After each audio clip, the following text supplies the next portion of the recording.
அன்புக்கினிய இஸ்லாமிய சகோதரர்களே, தாய்மார்களே, சகோதரிகளே, வழமையாக எமது ஜும்மா புதுப்பள்ளி வாயலில் ஒவ்வொரு வருடமும் ஜமாதுல் அவ்வல் மாதத்தில் கண்ணியமிக்க ஜாமி திருமிதி பாராயண நிகழ்வும் பயான் நிகழ்வும் நடைபெறுவது வழக்கமானது.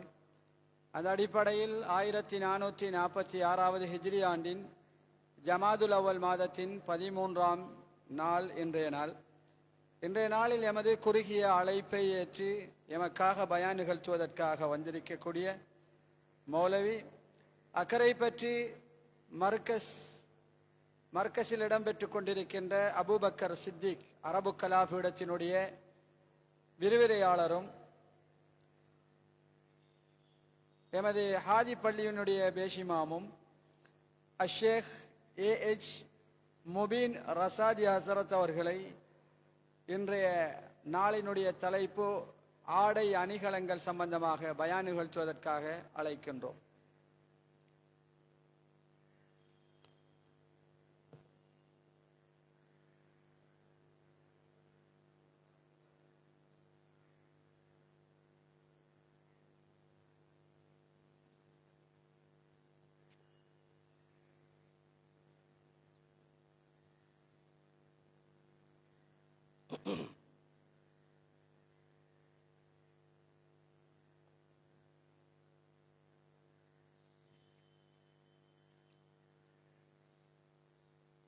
بسم الله الرحمن الرحيم. الحمد لله نحمده ونستعينه ونستغفره ونصلي ونسلم على رسوله الكريم. أما بعد فقد قال الله تبارك وتعالى في القرآن الكريم: أعوذ بالله من الشيطان الرجيم. بسم الله الرحمن الرحيم. يا بني آدم قد أنزلنا عليكم لباسا يواري سوآتكم وريشا ولباس التقوى ذلك خير ذلك من آيات الله لعلهم يذكرون. صدق الله العظيم. كتاب اللباس عن رسول الله صلى الله عليه وسلم. باب ما جاء في الحرير والذهب. وبالسند المتصل من إلى الإمام الحافظ أبي عيسى محمد بن عيسى بن موسى الثورة الضرير الترمذي رحمه الله أنه قال: حدثنا إسحاق بن منصور قال حدثنا عبد الله بن نمير قال حدثنا عبيد الله بن عمر النافع عن سعيد بن أبي هند عن أبي موسى الأشعري رضي الله عنه أن رسول الله صلى الله عليه وسلم قال: حرم لباس الحرير والذهب على ذكور أمتي وأحل لإناثهم. وبالسند وبه قال: حدثنا محمد بن بشار قال حدثنا معاذ بن هشام قال حدثنا أبي عن قتادة عن الشعبي عن سويد بن غفلة عن عمر رضي الله عنه أنه خطب بالجابية فقال: نهى نبي الله صلى الله عليه وسلم عن الحرير إلا موضع أصبعين أو 3 أو 4. قال أبو عيسى: هذا حديث حسن صحيح. صدق رسول الله صلى الله عليه وسلم. இன்று பாடத்திலே வாசிக்கப்பட்ட ஹதீதுகள் ஆடை அணிகலன்களை பற்றிய இமாம் திருமிதி ரஹ்மத்துல்லாஹி அலைஹி அவர்களுடைய ஜாமிஉ திருமிதி என்ற கிரந்தத்திலே அவர்கள் கொண்டு வந்த சில ஹதீஸ்கள் இங்கே வாசிக்கப்பட்டிருக்கிறது. எனவே இந்த ஹதீதுகளை செவிமடுத்து இதிலே சொல்லப்படுகின்ற விடயங்களை தமது வாழ்வில் எடுத்து நடக்க வேண்டும் என்ற ஆசையுடன் ஆர்வத்துடன் இங்கே வருகை தந்திருக்கும் கண்ணியமான பெரியார்களே, சகோதரர்களே, அன்புக்குரிய தாய்மார்களே, அல்லாஹு தஆலா நம் அனைவரையும் அவனுடைய மேலான அருளை கொண்டு அருள் பளிக்க வேண்டும் என்று வேண்டியவனாக இன்றைய நிகழ்வின் இந்த பயான் உரையை நான் ஆரம்பிக்கின்றேன். அல்ஹம்துலில்லாஹ். கண்ணியமான சகோதரர்களே, அல்லாஹு ஜல்ல சுப்ஹானஹு வ தஆலா பரிசுத்தமானவன். அவன் தனக்கு ஒரு பரிசுத்தமான ஒரு மார்க்கத்தை அவன் அறிமுகம் செய்தான். அல்லாஹ் ஜல்ல சுப்ஹானஹு வ தஆலா இந்த உலகத்திலே விரும்புகின்ற விடயம் என்னவென்றால், உலகத்திலே பிறக்கின்ற ஒவ்வொரு மனிதனும் ஆணும் பெண்ணும் அல்லாஹுடைய மார்க்கத்துக்கு வழிபட்டு நடக்க வேண்டும். சொல், செயல், அங்கீகாரம். நபி ஸல்லல்லாஹு அலைஹி வஸல்லம் அவர்கள் எங்களுக்கு எதுவெல்லாம் சொன்னார்களோ அது எல்லாம் மார்க்கம்தான். சின்ன விடயமாக இருந்தாலும் நாம் செய்கின்ற இபாதத்துகள், வணக்க வழிபாடுகள், கொடுக்கல் வாங்கல்கள், குடும்ப உறவு, அரசியல், சமூகம் என்று என்ன என்ன விடயங்கள் எல்லாம் இருக்கிறதோ எல்லா விடயங்களையும் பற்றி இஸ்லாம் எங்களுக்கு மிக தெளிவாக சொல்லியிருக்கிறது. இன்று வாசிக்கப்பட்ட பாடம் ஆடை அணிகலன்களை பற்றி இஸ்லாம் என்ன சொல்கிறது? நபி ஸல்லல்லாஹு அலைஹி வஸல்லம் அவர்கள் எங்களுக்கு இந்த ஆடை அணிகலனை பற்றி எவ்வளவு ஆழமாக சொல்லியிருக்கிறார்கள். ஆடை, ஒரு மனிதன் அணிகின்ற ஆடை. பொதுவாக உலகத்திலே எல்லோரும் ஆடை அணிவார்கள். ஆடை இல்லை என்றால் அவன் மனிதனே இல்லை. ஆரம்பத்திலே மனித சமுதாயம் ஆடை இல்லாதவர்களாகத்தான் இருந்திருக்கிறார்கள். ஒரு யானாக ஆடை அற்றவர்களாகத்தான் அவர்கள் வாழ்ந்த சமுதாயமாக இருக்கிறது.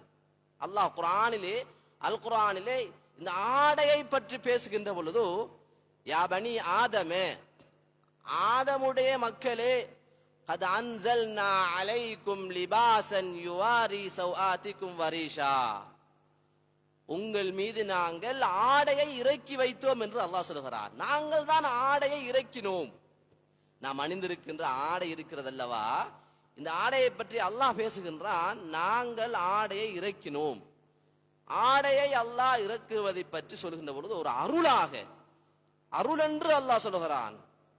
லிபாஸை யுவாரி சௌஆதிக்கும், உங்களுடைய அபத்தை, மறைவிடத்தை மறைக்கக்கூடிய ஆடையை நாங்களே இறக்கி வைத்தோம். அப்படி என்றால் ஆடையை இறக்கினோம் என்றால் ஆடையை முளைவிக்கின்ற, ஆடையை உற்பத்தி செய்கின்ற அந்த பஞ்சு மரத்தை நாங்கள் இறக்கினோம். மழையை இறக்கி அதன் மூலமாக நாங்கள் முளைக்க செய்தோம் என்பதுதான் அதனுடைய அர்த்தம்.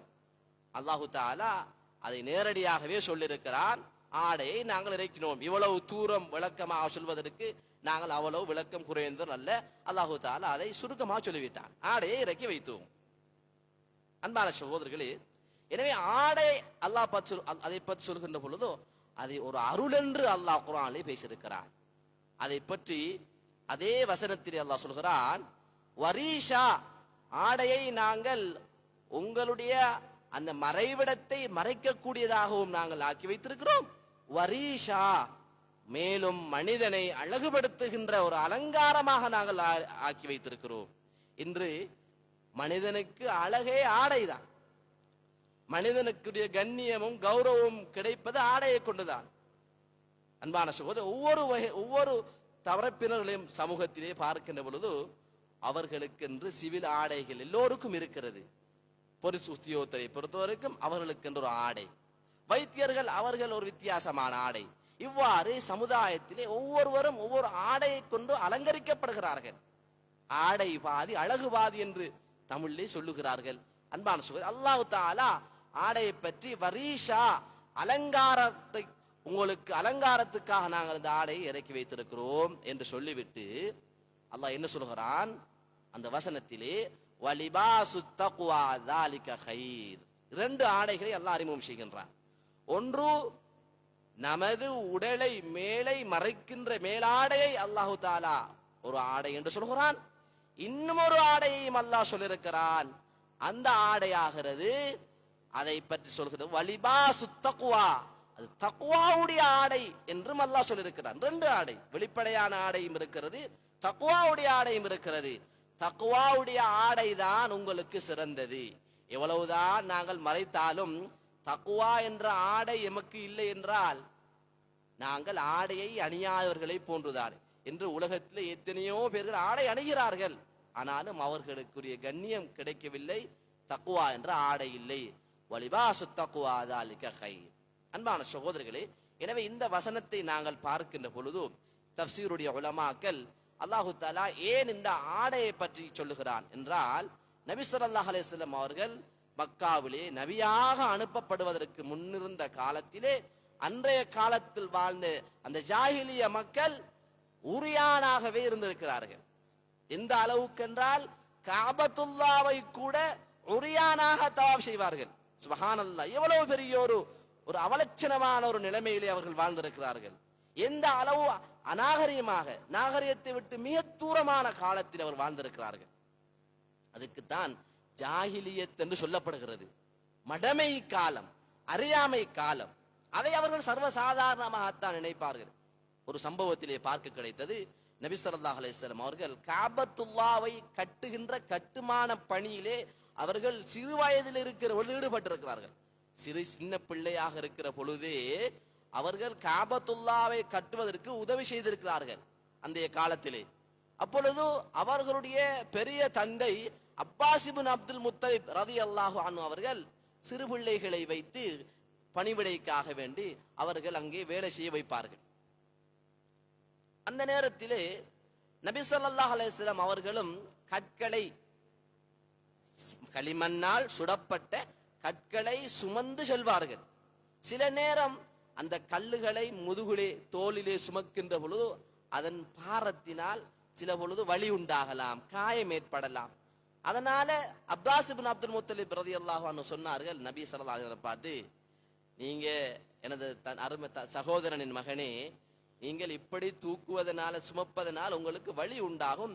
அதனால் நீங்கள் அணிந்திருக்கின்ற ஆடையை கலட்டி விட்டு அந்த சாரத்தை அவிழ்த்து அதை சுத்தி நீங்கள் தோளிலே வைத்து அதன் மீது ஏற்றி கொண்டால் உங்களுக்கு வழிகுறை இருக்க மாட்டாது என்று அறிவுரை சொன்னார்கள். இப்படி சாதாரணமாக ஆடையுடைய விடயத்தில் அவர்கள் குறைவாக கவனீனமாக இருந்திருக்கிறார்கள். இப்படி சொன்ன உடனே அன்பு நபி ஸல்லல்லாஹு அலைஹி வஸல்லம் அவர்கள் அவர்களுடைய அந்த மேனில் இருந்த அந்த சட்டையை அவிழ்த்தார்கள். எதற்காக? அந்த கல்லுகளை சுமப்பதற்காக. இந்த நேரத்திலே தான் அல்லாஹு ஜல்ல சுப்ஹானஹு வ தஆலா அவர்களை சிறுபிராயத்திலிருந்தே அவர்களுடைய ஔரத்தை பாதுகாத்து வைத்திருக்கிறான். யாராலும் பார்க்க முடியாது. ஒரு ஹதீஸ்ல வந்திருக்கிறது, அந்த ஹதீஸ் சில உலமாக்கள் பலகீனம் என்று சொல்கிறார்கள். இருந்தாலும் இப்படி ஒரு ஹதீஸ் இருக்கிறது. ஹஜ்ரத் ஆயிஷா ரலியல்லாஹு அன்ஹா சொல்கிறார்கள், மா ராயித்து ஃபர்ஜ ரசூலுல்லாஹி ஸல்லல்லாஹு அலைஹி வஸல்லம், நான் ரசூலுல்லாஹி ஸல்லல்லாஹு அலைஹி வஸல்லம் மறைவிடத்தை கூட நான் பார்த்ததில்லை என்று சொல்லியிருக்கிறார்கள். இந்த ஹதீஸே அது ஆழமான விஷயம். அந்த ஹதீஸ் ஒரு மனைவி பார்க்கவில்லை என்றால் அதற்கு என்ன அர்த்தம் என்பதை பற்றி எல்லாம் கிதாபில் இருக்கிறது. இந்த அளவு கூட அல்லாஹ் பாதுகாத்து இருக்கிறான். இப்பொழுது இவர்கள் ஆடையை அவிழ்த்த உடனே அப்படியோ மயங்கி கீழே விழுந்து விட்டார்கள். அவிழ்ப்பதற்காக கையை வைத்த உடனே மயங்கி விட்டார்கள். உடனே எல்லோரும் ஓடி வந்து அவர்களை எழுப்பினார்கள். அவர்களுக்கு புரிந்தது, அவர்கள் விளங்கினார்கள், இது நபி ஸல்லல்லாஹு அலைஹி வஸல்லம் அவர்களுக்கு சாத்தியமில்லாத ஒரு விடயம் என்று அதை விளங்கி கொண்டார்கள். அல்லாஹ் தஆலா சிறு வயதிலே நபி அவர்களை பாதுகாத்தான். எனவே அவர்கள் வந்து இந்த உலகத்தில் அறிமுகம் செய்த ஒன்றுதான் ஆடை கலாச்சாரம். அன்று அந்த ஆடை கலாச்சாரம் அறிமுகம் செய்யவில்லை என்றால், அன்பான சகோதரர்களே, இன்றும் சமுதாயம் ஆடையிலே குறைபாடு உள்ளவர்கள் தான் இருந்திருப்பார்கள். அல்லாஹ் தஆலா இந்த ஆயத்தை இறக்கினான். புகாரியிலே ஹதீஸ் வருகிறது, இந்த மேலே ஓதப்பட்ட ஆயத் இறங்கியுடனே நபி ஸல்லல்லாஹு அலைஹி வஸல்லம் அவர்கள் அறிவிப்பு செய்தார்கள், இதற்கு பின்னால் அல்லா யதூஃப பில் பைத்தி உரியானுன், யாரும் காபத்துல்லாவை ஆடை இல்லாமல் தவாப் செய்யக்கூடாது, ஹராமாக்கப்பட்டு விட்டது என்ற சட்டத்தை அன்றுதான் அன்பு நபி ஸல்லல்லாஹு அலைஹி வஸல்லம் அறிமுகம் செய்தார். அன்பான சகோதரி, எனவே இஸ்லாம் எங்களுக்கு ஆடையை ஒரு அருளாக, ஆடையை பற்றி ஒரு அருளாக சொல்லுகிறது. அன்பான சகோதரர்களே, எனவே ஆடை என்று வருகின்ற பொழுது பொதுவாக அதிலே வித்தியாசம் இருக்கிறது. ஆணுக்கென்று சில ஆடைகள், பெண்ணுக்கென்று சில ஆடைகள், இதெல்லாம் இஸ்லாம் அறிமுகம் செய்திருக்கிறது. சில நேரம் ஒரு ஆண் அணிகின்ற ஆடையை பெண் அணிவாளாக இருந்தால் நபி ஸல்லல்லாஹு அலைஹி வஸல்லம் சொன்னார்கள், இந்த பெண்ணுக்கு சாபம் உண்டாகட்டும் என்று சொல்லியிருக்கிறார். சாதாரணமான விடயம். ஒரு ஆடை என்பது மனிதனுக்கு உடம்பை மறைக்கின்ற விடயம். ஆனால் இஸ்லாம் எவ்வளவு ஆழமாக பேசுகிறது என்றால், ஒரு ஆண் அணிகின்ற ஆடையை பெண் அணிகின்றாள். உதாரணமாக ஒரு ஆண் ஒரு ஷர்ட் போடுகின்றான், அவன் நீட்சட்டை, கால் சட்டை ஒன்று போடுகிறான், ரவுசர் என்று சொல்லுவோம். இந்த ஆடை ஆணுக்கென்று இருக்கிற பொழுது இதை ஒரு பெண் அணிவாளாக இருந்தால் நபி ஸல்லல்லாஹு அலைஹி சொன்னார்கள், இந்த பெண்ணை அல்லாஹ் சாபம் விடுவானாக, அல்லாஹ் ஷபித்து விடுவானாக என்று சொல்லுகின்ற அளவுக்கு இஸ்லாம் ஆடையிலே விஷயத்திலே மிகவும் தூர நோக்குடன் பேசியிருக்கிறது. அது மாத்திரமல்ல, நாங்கள் ஆடை அணிகின்ற பொழுது அதை எப்படி அணிய வேண்டும், என்ன ஆடை அணிய வேண்டும், எந்த ஆடை சிறப்பான ஆடை, இவ்வளவு நீளமாக பேசியிருக்கிறது என்றால் ஆடைக்கும் இஸ்லாத்துக்கும் நிறைய தொடர்பு இருக்கிறது. ஒரு மனிதர் புத்த ஆடையை வாங்கினார், அந்த ஆடை அணிந்தார்.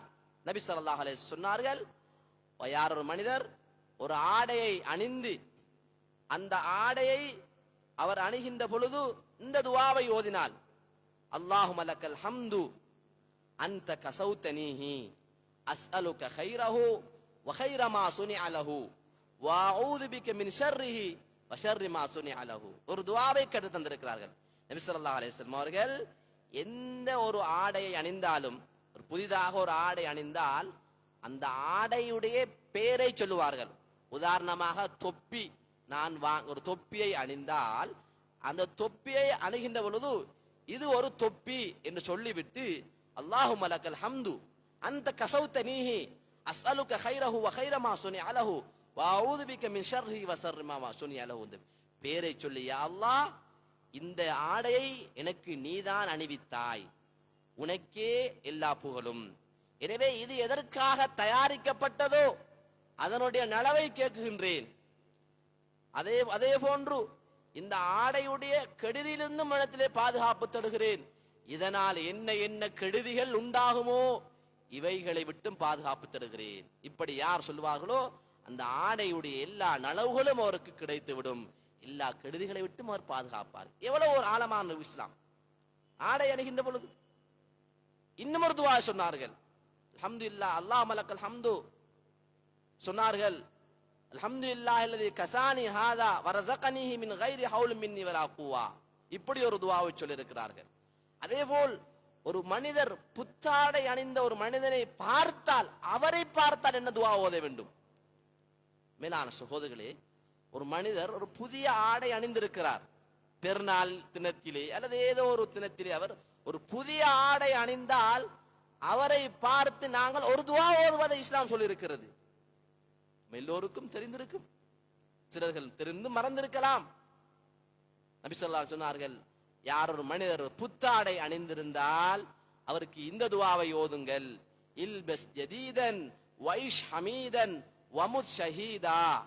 நீ புத்தாடையை அணிவாயாக, வைஷ் ஹமீதா புகழுக்குரியவனாகவே வாழ்வாயாக, வமுத் ஷஹீதா ஒரு உயிர் தியாகம் செய்தவனாகவே நீ மரணிப்பாயாக என்ற துஆவை சொல்லி இருக்கிறார்கள். அது மாத்திரமல்ல, ஆடையை கலட்டுகின்ற பொழுது எதை முற்படுத்த வேண்டும், இடது கையை முற்படுத்த வேண்டும், அதற்கும் துஆவை சொல்லி இருக்கிறார்கள். பிஸ்மில்லாஹில்லதி லா இலாஹ இல்லாஹு. இந்த துஆ ஆடையை கலட்டுகின்ற பொழுது ஓதுகின்ற துஆ. அன்பான சகோதரர்களே, இவ்வளவு ஆழமாக இஸ்லாம் இந்த ஆடையை பற்றி பேசியிருக்கிறது. இமாம் திர்மிதி ரஹ்மத்துல்லாஹி அலைஹி அவர்கள் இந்த ஹதீஸிலே ஆண்களுக்கு ஆடையிலே பட்டாடை ஹராம் என்ற அந்த ஹதீஸில் கொண்டு வந்திருக்கிறார்கள். அதே போன்று தங்கம் ஆண்களுக்கு ஹராம், என்னுடைய உம்மத்திலே ஆண்களுக்கு பட்டாடையும் தங்கம் அணிவதும் ஹராம் என்று சொன்னார்கள்.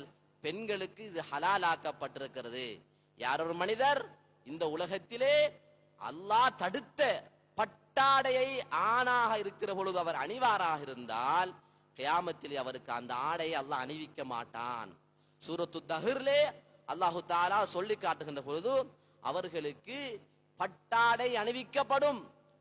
இன்னொரு ஆயத்திலே வலிபாசுஹும் ஃபியா ஹரீர், சொர்க்கவாதிகளுடைய ஆடையே பட்டாடையாகத்தான் இருக்கும் என்று அல்லாஹ் சொல்லியிருக்கிறான்.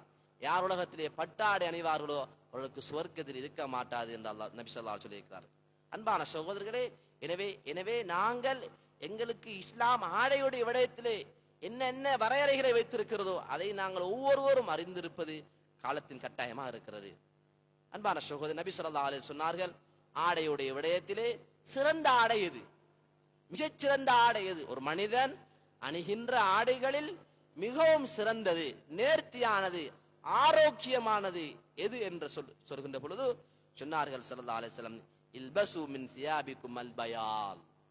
உங்களுடைய ஆடைகளில் நீங்கள் வெள்ளையான ஆடையை நீங்கள் அணிந்து கொள்ளுங்கள். வெள்ளை ஆடை இருக்கிறது, இதுதான் ஃபைன்னஹா அத்ஹரு மின் சியாபிக்கும், நீங்கள் அணிகின்ற ஆடைகளில் மிக மிக பரிசுத்தமானது, சுத்தமானது. வாத்தியப், மிகவும் மனமான ஆடை. வகஃபினு ஃபீஹா மௌதாக்கும், அந்த ஆடையிலே உங்களில் மரணித்தவர்களுக்கு நீங்கள் கஃன் செய்யுங்கள் என்று சொன்னார் ஸல்லல்லாஹு அலைஹி வஸல்லம். இன்று யாரும் கஃன் செய்கின்ற பொழுது வேற நிறத்துல கஃன் செய்யறது கிடையாது. அப்படி யாருமே பார்த்திருக்க மாட்டோம். வெள்ளை ஆடைதான்.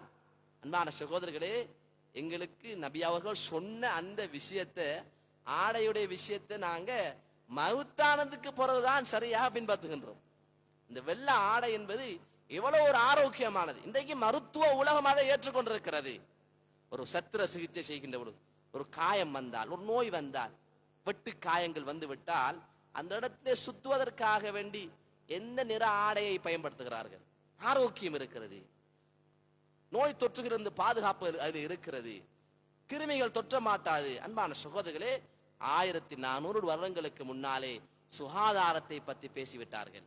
இல்பசு மின் சியாபிக்குமல் பயாத், வெள்ளை ஆடையை இஸ்லாம் அவ்வளவு ஆழமாக சொல்லிருக்கிறது. வெள்ளிக்கிழமை நாளிலே வெள்ளை ஆடை அணியுங்கள் என்று சொன்னார்கள். வெள்ளை ஆடை அவ்வளவு பரிசுத்தமானது. வகஃபினு ஃபீஹா மௌதாக்கும்.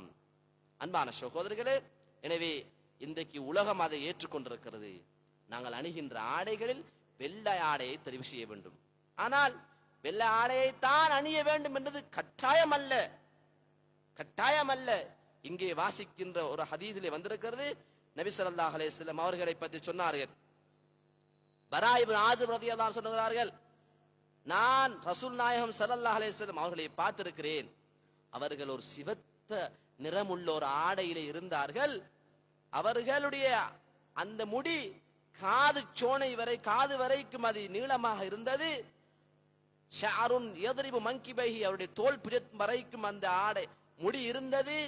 அவர்களை போல மிக அழகான அஹ்ஸன மின் ரசூலில்லாஹி ஸல்லல்லாஹு அலைஹி வஸல்லம், அழகான ஒரு மனிதரை நான் பார்த்ததே இல்லை என்று சொன்னார். சிவப்பு ஆடை அணிந்தார்கள், முடியும் தோல் புஜம் வரைக்கும் நீளமாக இருந்தது.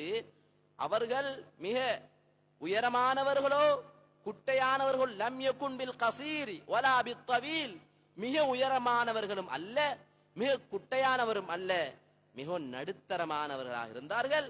அவர்களை போல ஒரு அழகான மனிதரை நான் இந்த வாழ்க்கையிலே பார்த்ததில்லை என்பதாக சொல்கிறார்கள். அதனால வெள்ளை ஆடைதான் அணிய வேண்டும் என்பது சட்டம் அல்ல. நிறங்களா உள்ள ஆடைகள் அணியலாம், ஆனால் சில நிறங்களை தவிர்த்து கொள்ள வேண்டும். அது பின்னால ஹதீஸ்களில் சொல்லப்பட்டிருக்கிறது. குங்குமம் பூசப்பட்ட ஆடைகள், அதை இன்ஷா அல்லாஹ் அடுத்த விஷயங்களிலே பார்ப்போம். அன்பான சகோதரர்களே, எனவே ஆடையை பொறுத்த வரைக்கும் வேறு சில ஆடைகளை நபியோ அணிந்திருக்கிறார்கள். ஐயுல் லிபாஸ் அஹப்பு இலா ரசூலுல்லாஹி ஸல்லல்லாஹு அலைஹி வஸல்லம், ரசூல் ஸல்லல்லாஹு அலைஹி வஸல்லம் அவர்களுக்கு ஆடைகளில் மிக மிக விருப்பமான ஆடை எது என்று கேட்கப்பட்டது. சொன்னார்கள் அல் ஹிபரா என்ற ஆடை என்று சொன்னார்கள். அது யமன் நாட்டிலே தயாரிக்கப்பட்ட சில சில கோடுகள் போடப்பட்ட செய்யப்பட்ட ஒரு ஆடையாக இருந்தது. இப்படி ஆடைகளை பற்றி இஸ்லாமிய அழகாக சொல்லிக் கொண்டே இருக்கிறது.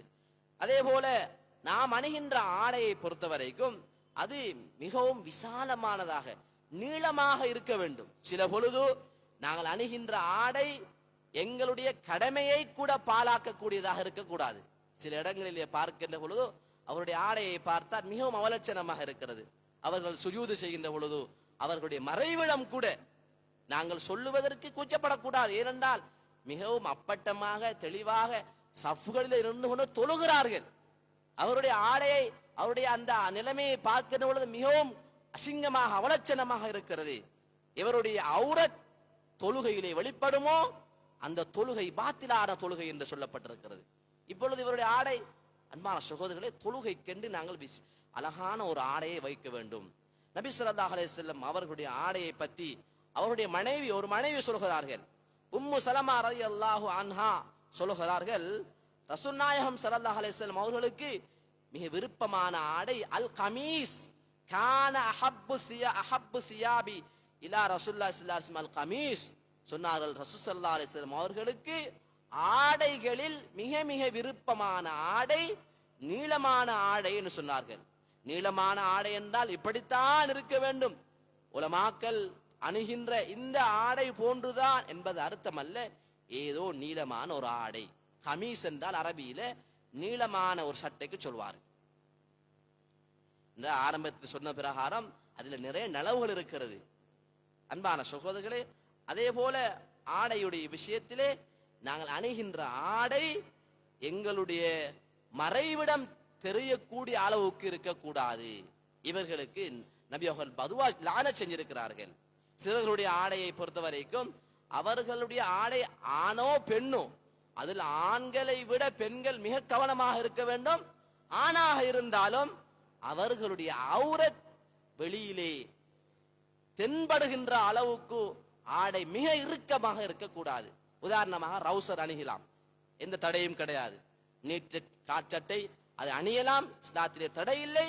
ஆனால் அந்த ஆடை அவருடைய ஔரத் பின்னால் இருப்பவர்களுக்கு தெரிகின்ற அளவுக்கு இருக்கக்கூடாது.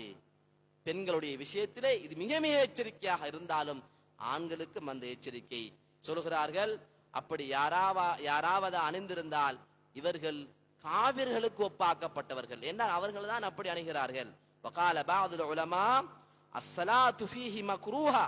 சில உலமாக்கள் சொல்கிறார்கள் அப்படி இறுக்கமான ஆடை அணிந்து தொழுவது வெறுக்கப்பட்ட தொழுகை என்று சொல்லியிருக்கிறார்கள். அந்த தொழுகைக்கு நன்மை இருக்க மாட்டாது.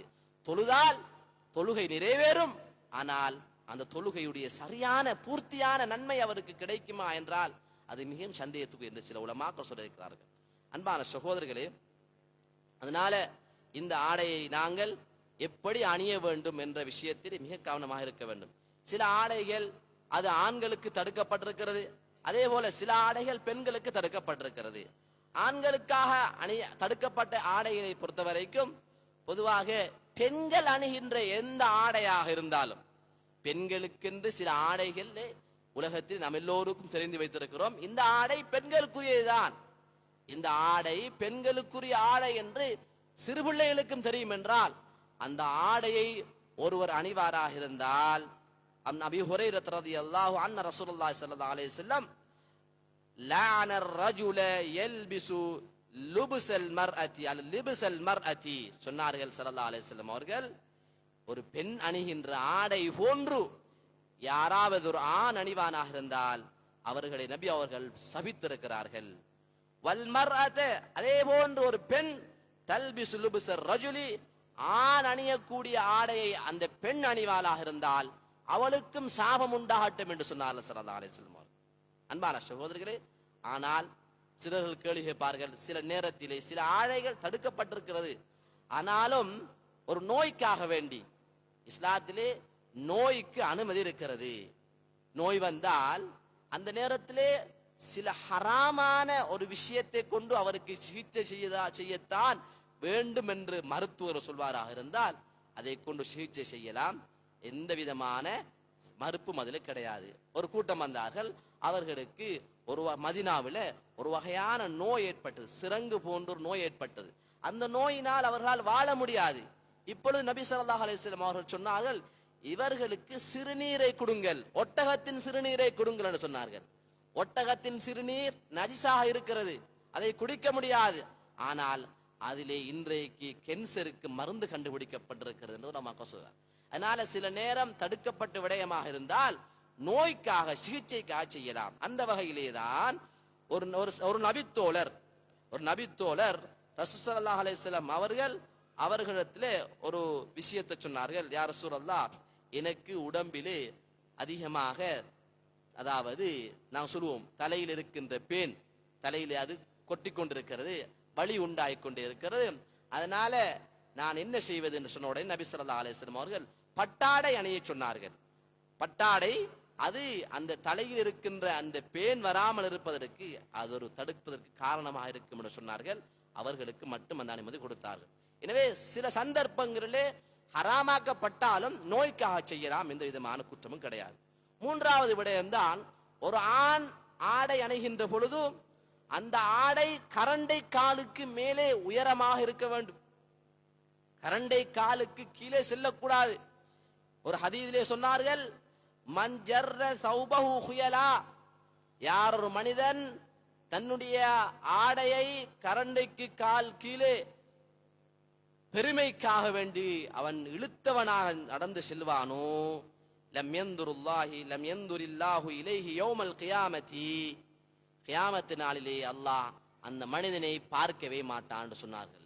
3 பேரை அல்லாஹ் பார்க்க மாட்டான். 3 பேரை நாளை கியாமத்தில் அல்லாஹ் பார்க்கவும் மாட்டான், அவருடன் பேசவும் மாட்டான், அவர்களுக்கு கடினமான தண்டனை இருக்கிறது என்று சொன்னார். அதில் ஒன்றுதான் அல் முஸ்பில் இசாரஹு. அதில் ஒருவர் தன்னுடைய சாரத்தை, தன்னுடைய அவருடைய ஆடையை கரண்டைக்கு காலு கீழே தொங்க விட்டவர். யார் இப்படி தொங்க விட்ட நிலைமையிலே தொழுவாரோ, லா யக்பலுல்லாஹு ஸலாத்த முஸ்பில், கரண்டைக்கு காலுக்கு கீழே அவர் ஆடை கீழே போகுதுண்டா அவருடைய தொழுகையை அல்லாஹ் ஏற்றுக்கொள்ள மாட்டான். அல்லாஹ் அந்த தொழுகையை ஏற்றுக்கொள்ள மாட்டான் என்று சொன்னார்கள் ஸல்லல்லாஹு அலைஹி வஸல்லம். அதனால ஆடையை கரண்டை காலுக்கு கீழே செல்ல விடாமல் பாதுகாக்க வேண்டும். இந்த ஹதீஸை கேட்ட உடனே எத்தனை பேருக்கு பயம் வருது? இந்த ஹதீஸை கேட்ட உடனே சில நேரம் என்னுடைய ஆடையும் அப்படி செல்லுமோ என்று நமக்கு பயம் வருகுதா? சஹாபாக்களுக்கு பயம் வந்துச்சு.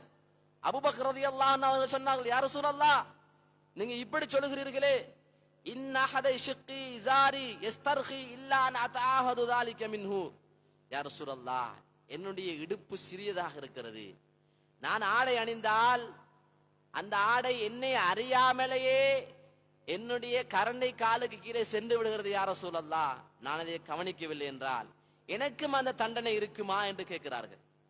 என்னை அறியாமலே நடக்கிறது. நாங்கள் என்றால் அதற்கு எல்லாம் எவ்வளவு காரணங்கள் சொல்லுகின்றோம். யா ரசூலல்லாஹ், என்னை அறியாமல் நான் கவனிக்கவில்லை என்றால் என்னுடைய ஆடை கரண்டை காலுக்கு கீழே செல்லுகிறது என்று சொன்ன உடனே சொன்னார்கள் ஸல்லல்லாஹு அலைஹி வஸல்லம், இன்னக லஸ்த மிம்மன் யஃஅலு குயலா யா அபா பக்கர், அபூபக்கரே ரலியல்லாஹு அன்ஹு, நீங்கள் பெருமைக்காரர்கள் செய்வதைப் போல நீங்கள் செய்ய மாட்டீர்கள். இன்னக லஸ்த மிம்மன் யஃஅலுஹு குயலா, பெருமைக்காரர்கள் செய்யக்கூடிய விடயத்திலிருந்து நீங்கள் இல்லை, உங்களுக்கு அந்த தண்டனை இல்லை, அல்லாஹ் உங்களை மன்னித்து விட்டான். ஏன்?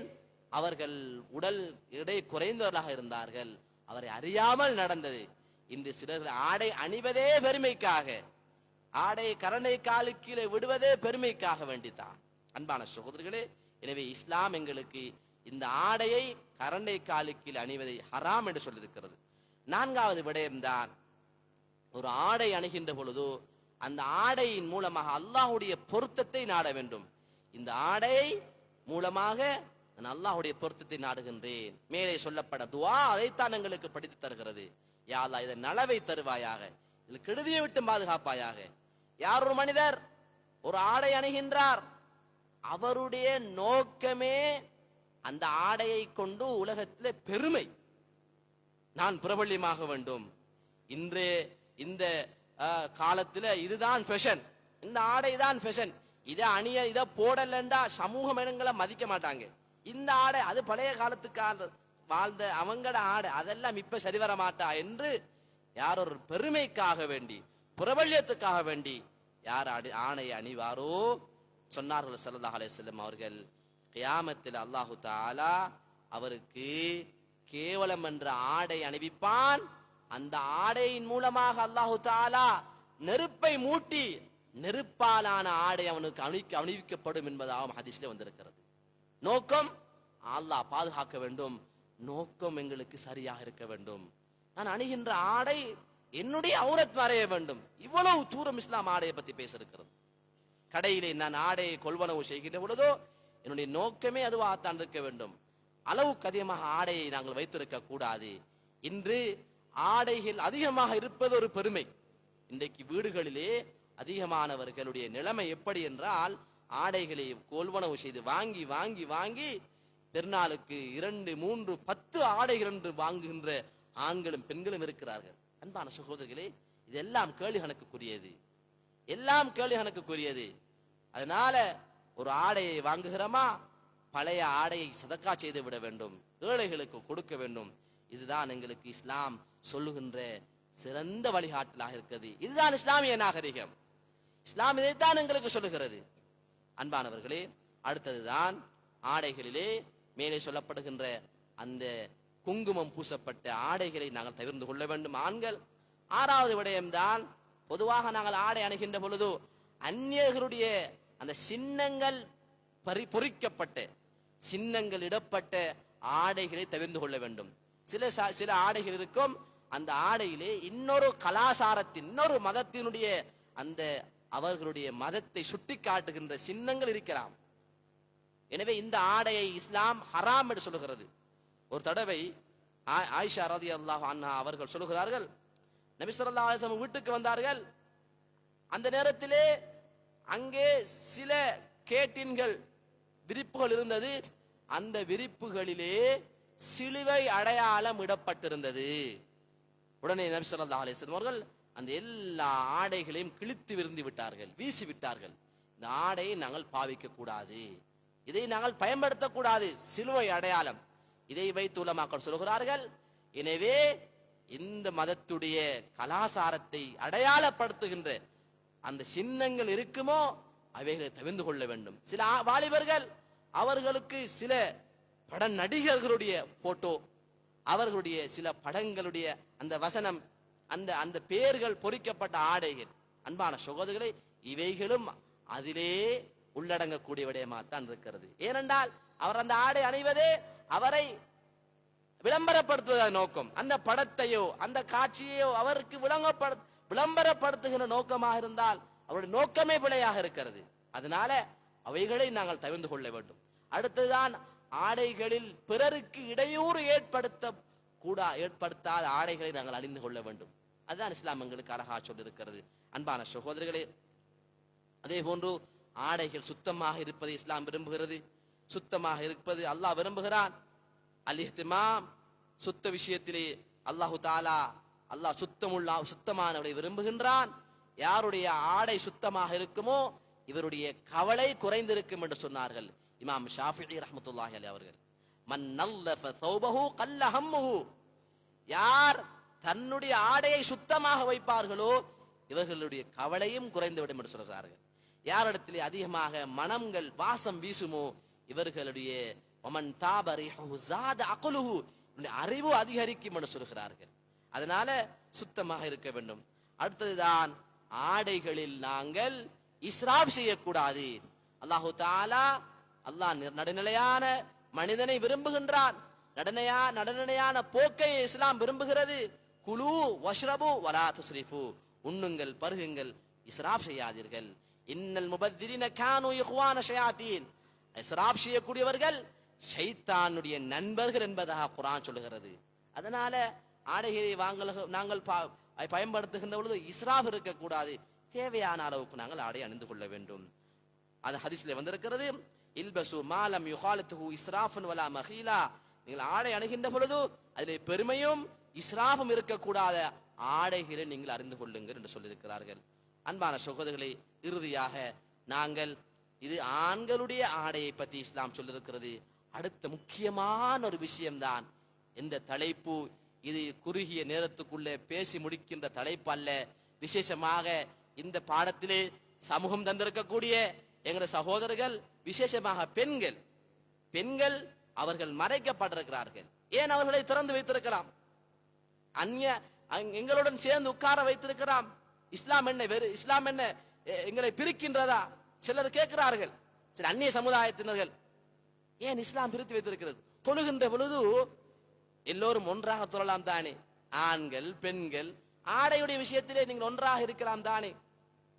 ஏன் இஸ்லாம் இதை வித்தியாசப்படுத்தி வைத்திருக்கிறது? அன்பான சகோதரர்களே, இதற்கு விளக்கம் சொல்ல வேண்டிய எந்த தேவையுமே கிடையாது.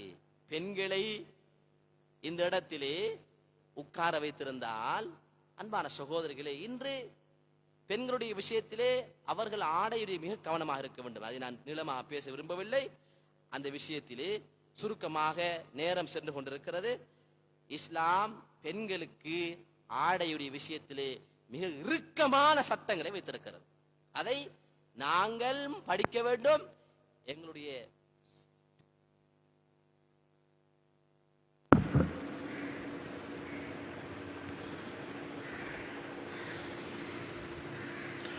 اللهم صل على سيدنا ونبينا مولانا محمد وعلى آله سيدنا ونبينا مولانا محمد. الله أكبر الله أكبر الله أكبر الله أكبر أشهد أن لا إله إلا الله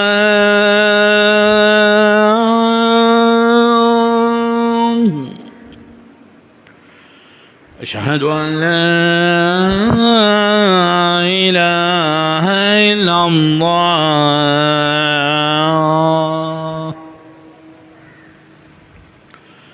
أشهد أن محمدا رسول الله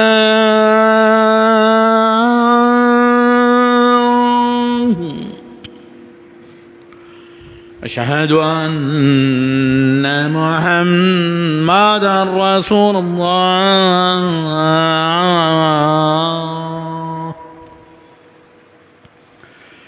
حي على الصلاة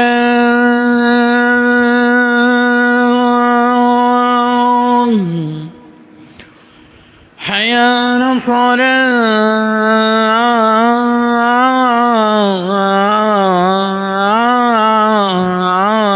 الصلاة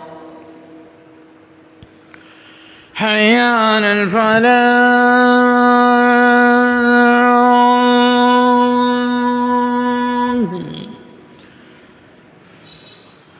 حي على الفلاح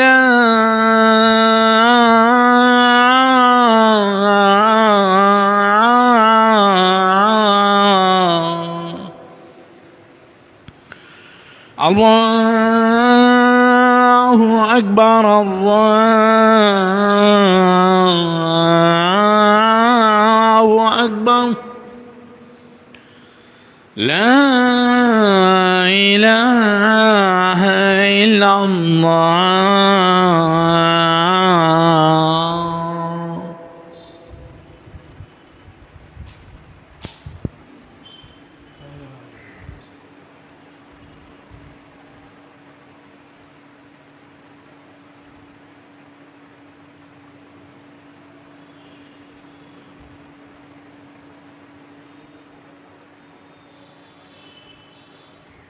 கண்ணியமான சகோதரர்களே, பெரியார்களே, அன்பு தாய்மார்களே, எனவே பெண்களுடைய விடயத்திலே இஸ்லாம் மிக இறுக்கமான சட்டங்களை சொல்லியிருக்கிறது.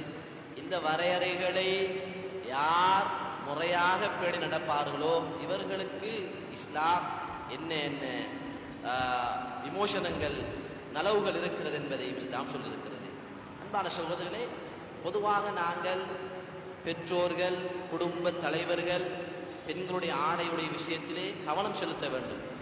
அவர்களுக்கு நாங்கள் வாங்கி கொடுக்கின்ற ஆடைகள் இஸ்லாமிய வரையறைக்குட்பட்டதாக இருக்க வேண்டும். கடைகளிலே எல்லா ஆடைகளும் இருக்கும், அவர்கள் அதை விற்பனைக்காக வைத்திருப்பார்கள்.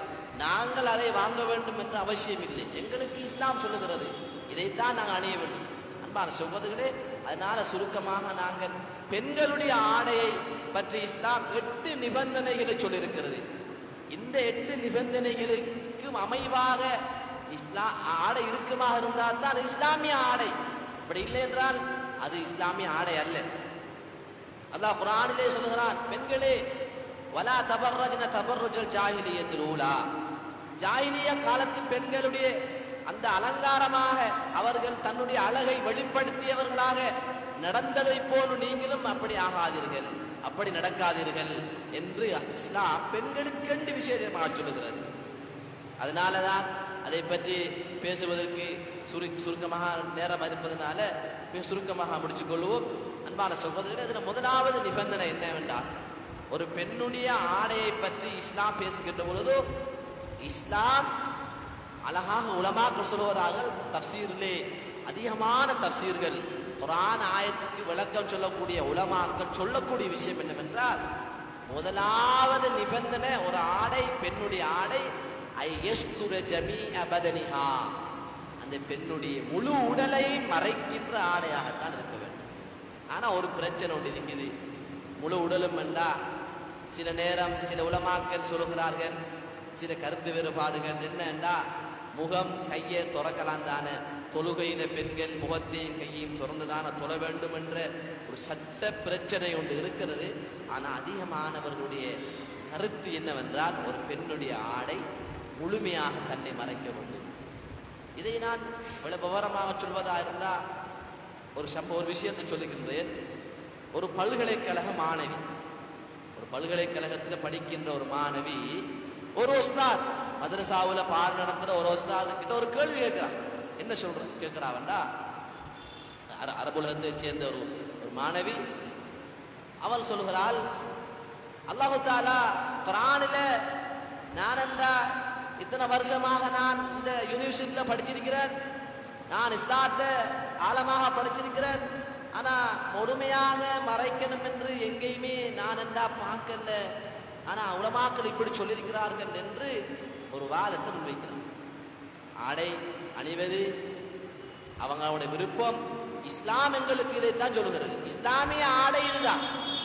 அன்பான சொல்வதற்கே இப்பொழுதோ அந்த பெண்ணிடத்திலே அந்த உஸ்தாத் அவருடைய விளக்கத்துக்கு ஏற்ற மாதிரி ஒரு விஷயத்தை சொன்னார்கள்.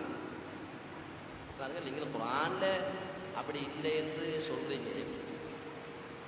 இப்ப நான் உங்கள்ட்ட ஒரு கேள்வி கேட்கிறேன். உங்ககிட்ட இப்ப நீங்க பல்கலைக்கழகத்தில் இறுதியாக முடிக்கின்ற அந்த கட்டத்தில் இருக்கிறீங்க. நான் உங்கள்ட்ட கேட்கிறேன், இப்ப உங்களோட பல்கலைக்கழகத்தில் நீங்கள் பட்டம் பெற்றதற்குரிய சான்றிதழை என்ன கொண்டு வாங்க வேண்டா, நீங்க என்ன செய்வீங்க? சான்றிதழை கொண்டு வருவீங்க தானே? ரைட். இப்ப நான் உங்ககிட்ட கேட்கிறேன், நீங்க உண்மையிலே இந்த கடைசி வகுப்புல இருக்கிறீங்க, நீங்க இதுல இருந்து வெளியால வந்துட்டா உங்களை நீங்க முடிச்ச இந்த பல்கலைக்கழக பட்ட படிப்பை முடிச்சிருக்கிறீங்க என்று சொல்வதற்கு ஏதாவது ஒரு காகிதம் ஒரு பேப்பர் உங்களுக்கு கொண்டு வாங்க வேண்டா, நீங்க என்ன விளங்குவீங்க? அப்படி கேட்க. அதே மாதிரி இப்படி ஒரு வார்த்தையில கேட்கிறார், நீங்க பல்கலைக்கழகத்திலிருந்து உங்களை எல்லாம் முடிஞ்சிட்டு என்றா உங்களுக்கு பிரயோஜனம் அளிக்கக்கூடிய ஏதாவது ஒரு அறிக்கை இருக்குமா? நானும் பல்கலைக்கழக மாணவன் தான் என்றா அதுக்குரிய ஒரு அறிக்கையை உங்களால் சமர்ப்பிக்க முடியுமா என்று 3 வார்த்தையை கேட்டார்.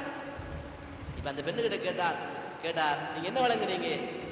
நீங்க 3 விஷயத்துல 3 வார்த்தையை சொன்ன என்னண்டா, எந்த பட்ட படிப்புடைய சர்டிபிகேட் கேட்டீங்க. அவ்வளவு விஷயம்.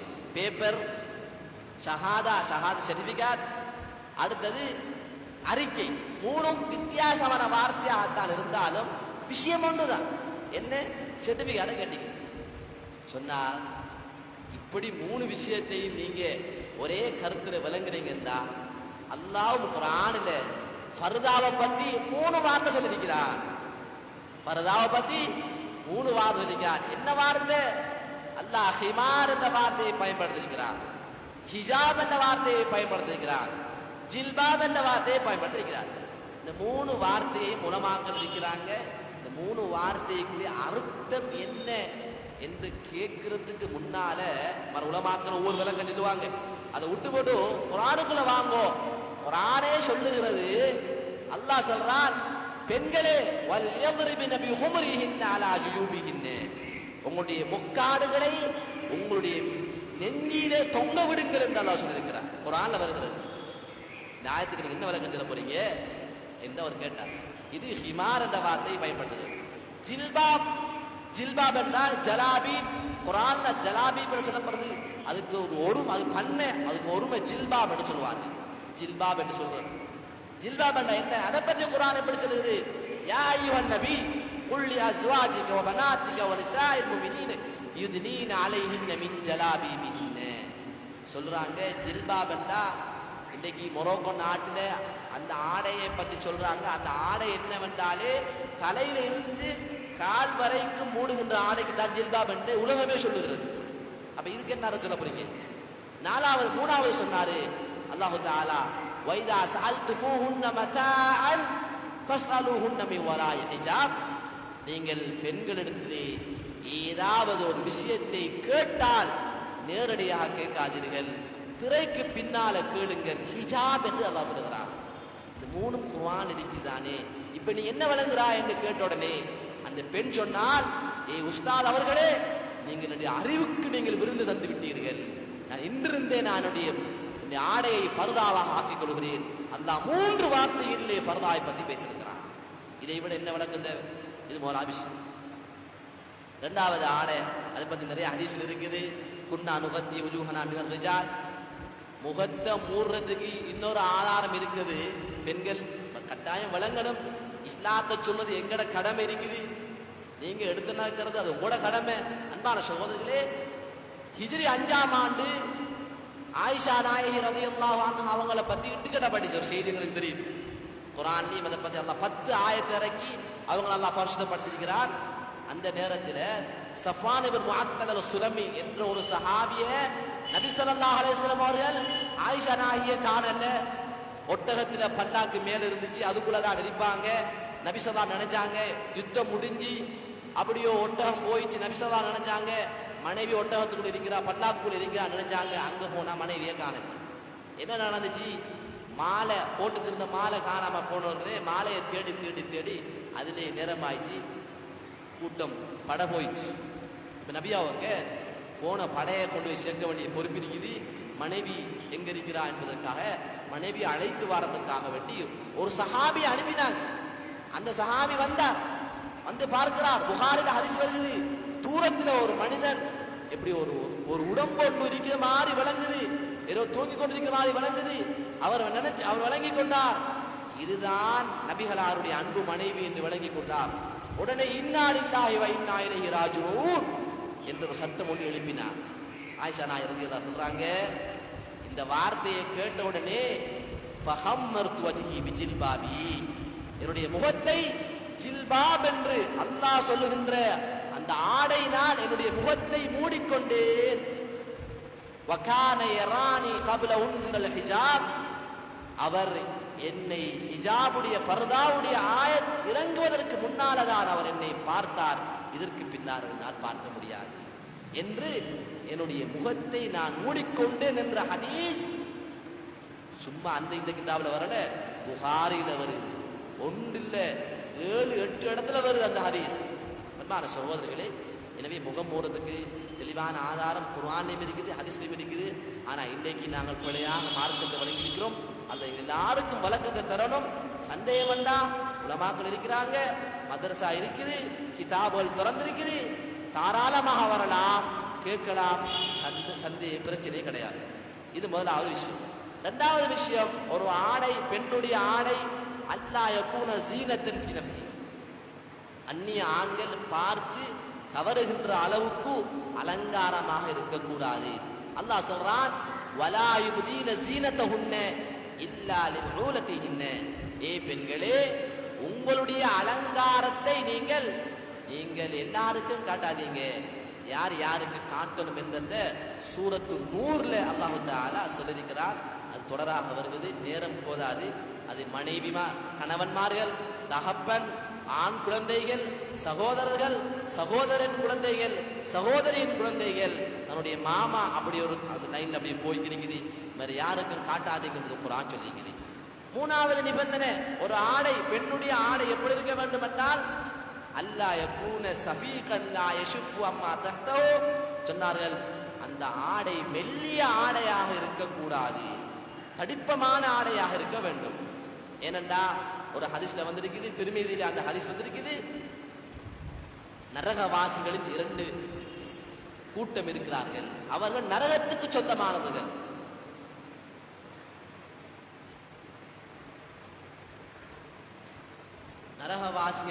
நரகவாசிகளுடைய சமுதாயத்திலே நரகத்துக்கென்றே 2 கூட்டம் இருக்கிறார்கள்.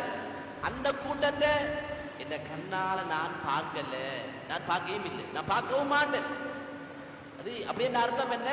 அது பின்னால் அந்த கூட்டம் வரும் என்றுதான் நபியுடைய அந்த ஹதீஸுடைய விளக்கமா இருக்குது. நான் பார்க்கல, ஆனா பின்னால வருவாங்க. அதுல ஒரு கூட்டம் யார் தெரியுமா? சில பெண்கள் நல்லா கவனமாக கேளுங்க அன்பான சகோதரிகளே. அந்த பெண்கள் காசியாத்துன் ஆரியாத்துன், சில பெண்கள் இருப்பார்கள், அந்த பெண்கள் ஆடை அணிந்திருப்பார்கள், ஆனா அவங்கள பார்த்தா உண்மையிலே ஆடை அணியாதவர்களா இருப்பார்கள். அவங்கள பார்த்தா அவங்கள ஆடையில அணிஞ்சதை பார்த்தா இந்த ஆடையை அணிகிறதை விட சும்மா போகலாம் என்று சொல்றோமா இல்லையா? இதை தெளிவா வழங்கப்படுத்தணுமா? அன்பான சகோதரி, இந்த விஷயத்தை நான் தெளிவுபடுத்தணுமா? எல்லாருக்கும் சொல்லலாம். இன்னைக்கு வெளியில போனா இந்த அவலட்சணமான நிலைமை எல்லாரும் சொல்லுவார்கள். சொன்னார்கள், இவர்கள் சொர்க்கத்துக்கு செல்ல மாட்டார்கள். அல்லாஹ் பாதுகாக்கணும். எங்கட பெண்களை பாதுகாக்கணும். முழு சமுதாயத்தையும் அல்லாஹ் பாதுகாக்க வேண்டும். அவர்கள் சொர்க்கத்துக்கு செல்ல மாட்டார்கள். சொர்க்கத்தின் வாடையை கூட நுகர மாட்டார்கள். அந்த வாடை கிட்டத்தட்ட 500 வருஷம் ஒரு பிரயாணம் செஞ்சா எவ்வளவு தூரமோ அவ்வளவு தூரத்துக்கு சொர்க்கத்துடைய வாடை வீசிக்கொண்டிருக்குமா. சொர்க்கத்துடைய வாடை, சொர்க்கத்துடைய வாசம். இன்றைக்கு நாங்க மனத்தை பூசினா குறைஞ்சது ஒரு 2 அடி 3 அடிக்குள்ளான இருக்கும். அல்லது ஒரு 10 அடி வச்சுக்கொள்வோம், அல்லது ஒரு கிலோமீட்டர் வச்சுக்கொள்வோம். சொர்க்கத்துடைய வாசம் 500 வருஷத்துடைய தூரத்தில் இருக்கும். ஆனா அந்த வாசத்தை கூட இவங்களால் நுகர முடியாது. இது எவ்வளவு எச்சரிக்கைன்னு பாருங்க. மற்றது மனிதனுக்கு அடிக்கிறவங்க போட்டு அடியானி அடிக்கிறாங்களே, இவங்களும் சொர்க்கத்துக்கு செல்ல மாட்டார்கள். நாலாவது சொன்னாங்க, நாலாவது ஒரு பெண்ணுடைய ஆடை இறுக்கமான ஆடையாக இருக்கக்கூடாது, விசாலமாக இருக்கணும். ரெண்டுக்கும் வித்தியாசம் இருக்குது. மேலுக்கு சொன்ன ஆடை, அந்த ஆடையை பார்த்தா அவருடைய அடையாளங்கள் விளங்குற அளவுக்கு அந்த ஆடை. இது விசாலமான ஆடை. சொன்னார் ஸல்லல்லாஹு அலைஹி வஸல்லம் அவர்கள். உஸாமா ரலியல்லாஹு அன்ஹு அவர்களுடைய மனைவி அவர்களுக்கு திஹ்யத் இப்னு கலபி என்று சொல்லக்கூடிய ஒரு மனிதர் ஒரு ஆடையை கொடுத்தார்கள். அந்த ஆடை நபி ஸல்லல்லாஹு அலைஹி வஸல்லம் அவர்களுக்கு அந்த ஆடையை கொடுத்த உடனே அந்த ஆடை மிகவும் விசாலமான ஆடையாக இருந்துச்சு. சொன்னார்கள், இந்த ஆடையை நீங்கள் உங்களுடைய மனைவிக்கு கொடுங்கள்னு சொன்னார்கள். இந்த அளவுக்கு அந்த விஷயம் சொல்லப்பட்டது. 5வது விஷயம்தான், பெண்களுடைய ஆடையிலே மிக கவனமாக இருக்க வேண்டும். இன்னைக்கு பெண்கள் பள்ளிக்கு வந்திருக்கிறாங்க. பள்ளிக்கு மட்டுமல்ல, எல்லா இடத்துலையும் போறாங்க வருவாங்க. போற வார நேரத்தில் ஆடையில மணங்கள் பூசக்கூடாது. அல்லா யகூன முபக்கரன், எந்த பெண்ணும் ஆடையில மனம் பூசக்கூடாது. இன்னைக்கு வித்தியாசமான மனங்கள், குளோன் அடிச்சு சென்ட் அடிச்சு கொண்டு வெளியால போறது. சகோதரிகள் சொன்னாங்க, ஹதீஸ் திருமிதியில் அழகா வருகிறது. ஹதீஸ் சொன்னாங்க ஸல்லல்லாஹு அலைஹி வஸல்லம் அவங்க, எந்த பெண்மணி ஆடையை அணிஞ்சு கொண்டு ஐயுமா இம்ராத் இஸ்தஅதரத் ஃபமர்ரத் அலா கௌமின் யஜிது மின் ரிஹா, அந்த ஆடையை அணிஞ்சு கொண்டு அந்த ஆடையில மனமெல்லாம் பூசி ஒரு ஆண்கள் இருக்கிற பக்கத்தால நடந்து போனா, இன்னைக்கு ஆண்கள் இருக்கிற பக்கத்தால நடந்து போறோம்னா அது செல்ல தேவையில்லை. இன்னைக்கு பெண்கள் ஆண்கள் எல்லாரும் உண்டா போற வார நிலைமையை நாங்க பார்க்கிறோம். அப்படி யாராவது அப்படி போனால் அந்த வாசத்தை ஆண்கள் நுகர்ந்துட்டாங்களா, நுகர்ந்தாங்களோ நுகரவில்லையோ, அப்படி யாராவது பெண்மணி நடந்து சென்றால் நேரடியா சொன்னாங்க, பச்சையா சொன்னாங்க, ஃபையஸானியா, அவள் விபச்சாரம் செஞ்ச பெண்மணி சொன்னாங்க. அவள் ஒரு விபச்சாரி என்று சொன்னாங்க. அல்லாஹ் பாதுகாக்கணும். ஹதீஸ் திருமதியில் வரும் சரியான ஹதீஸ். அது மாத்திரமல்ல, சொல்றாங்க இது பெரும் பாவம். எந்த அளவுக்கு பெரும் பாவம் என்றா, கணவன் சொல்றார், பரவாயில்லை நீ என்ன மனைவி, நீ எப்படியும் போகலாம், பைக்கெல்ல மோட்டார் பைஸ்கெல்ல ஏற்றிக்கொண்டு போறாங்க. இன்றைக்கு சில சகோதரர்கள், அன்றைக்கு ஒரு ஆளும் சொல்றாரு, இன்றைக்கு காலத்துல பெண்கள் ஆண்கள் எப்படி என்றா கணவன்மார்கள் பெண்களை ஏற்றிக்கொண்டு போறாங்க, அதை பார்க்கறது மிக அவலட்சணமா இருக்குது. கடும் பயங்கரமான மோசமான காலத்துல வாழ்ந்து கொண்டு இருக்கிறோம். அதனால நாங்க கவனிக்கணும். நாங்க முன்னால பார்த்து கொண்டு போவோம், ஆனா பின்னால அல்லாஹ் பாதுகாக்கணும். எங்கட மனைவியே, எங்கட தாய, எங்கட சகோதரிய 1000 கண்கள் பார்த்து ரசிக்கிறார்கள், இதை சொல்லுகிறார்கள். அதனால கவனமாக இருக்கணும். அனுமதி கொடுத்தாலும், கணவன் அனுமதி கொடுத்தாலும் மனம் பூசினால் அவருக்கு இந்த வகை இப்படியான எச்சரிக்கை இருக்கிறது. அவளுக்கு விபச்சாரி என்று சொன்னார்கள் அன்பு நபி ஸல்லல்லாஹு அலைஹி வஸல்லம். 6வது விஷயம்தான், ஒரு பெண்ணுடைய ஆடை ஆணுடைய ஆடைக்கு ஒப்பாக இருக்கக்கூடாது. இதை பத்தி முன்னால சொல்லியாச்சு. 7வது தான், ஒரு பெண்ணுடைய ஆடை ஒரு முஸ்லிமாக இருந்தால் அந்த பெண் அந்நியவர்களுடைய ஆடை போன்று இருக்கக்கூடாது. சில பெண்களுக்கு அப்படியும் ஒரு ஆசை, என்ன அவங்க அப்படித்தான் அணிகிறாங்க, என்ன ஆடை கட்டுப்பாடு, ஆடை கலாச்சாரம் எல்லாரும் ஒன்றுதானே சொன்னாங்க ஸல்லல்லாஹு அலைஹி வஸல்லம் அவர்கள். யார் அந்நிய சமுதாயத்துக்கு ஒப்பாகுவார்களோ அவருடைய ஆடையை, அவர்கள் அதே சமுதாயத்தில் எழுப்பப்படுவார்கள், அதே சமுதாயத்தை சேர்ந்தவர்கள் தான். அதனால அவைகளை நாங்கள் கவனமாக இருக்க வேண்டும். 8வது விஷயம்தான், ஒரு பெண்ணுடைய ஆடையில அந்த ஆடை பிரபல்யத்துக்காக இருக்கக்கூடாது. இன்னைக்கு சில பெண்கள் பெருநாள் தொழுகைக்கு வாரதே தொழுகைக்காக. தொழுகை எவ்வளவு பெரிய முக்கியமான ஒரு அமல். வாரதே சிலர் வாயால சொல்றாங்க, சில பெண்கள், எங்களுக்கும் பெண்கள் இருக்கிறாங்க, சொல்றாங்க சில பெண்கள் வந்ததே நோக்கம் அந்த ஆடையை காட்டத்தான். அவங்க அணிஞ்ச ஆடைய பாருங்க, நாங்க அணிஞ்சிக்கிற ஆடையை பாருங்க எவ்வளவு அழகா இருக்குது, எவ்வளவு காசு கொடுத்து விலை கொடுத்து வாங்கின ஆடை என்று மக்களுக்கு காட்டுறதுக்காக வேண்டி, பிரபல்யத்துக்காக வேண்டி அந்த ஆடை அணிந்தால் கியாமத்தில் அல்லாஹ் தஆலா அந்த ஆடை நெருப்பாளாக அணிவிப்பான் என்பதால் முந்தின ஹஜ்ல பார்த்திருக்கிறோம். அடுத்ததுதான், ஒரு பெண்ணுடைய ஆடை பெண்களுக்கு முன்னால கூட அதிலேயும் கவனமாக இருக்க வேண்டும். பெண்களுக்கு முன்னாலே எப்படி இருக்க வேண்டும் என்பதையும் இஸ்லாம் சொல்லியிருக்கிறது. அன்பான சகோதரர்களே, எது எப்படி இருந்தாலும் எங்களுக்கு இஸ்லாம் ஆடையுடைய விஷயத்திலே மிகவும் அழகான சட்டங்களை சொல்லியிருக்கிறது. ஆரம்பத்தில் சொன்னது போன்று ஆடை ஒரு வாஜிபான, எங்களுக்கு ஒரு அழகான அவுரத்தை மறைப்பதற்கு ஒரு அழகான ஒரு விஷயத்தை எங்களுக்கு இஸ்லாம் சொல்லியிருக்கிறது. எனவே இந்த விஷயங்களை நாங்கள் பேணி அழகான முறையிலே எங்களோட வாழ்க்கையை அமைச்சுக் கொள்வதற்கு அல்லாஹ் ஜல்ல சுப்ஹானஹு வ தஆலா நம் அனைவருக்கும் நசீபாக்குவானாக.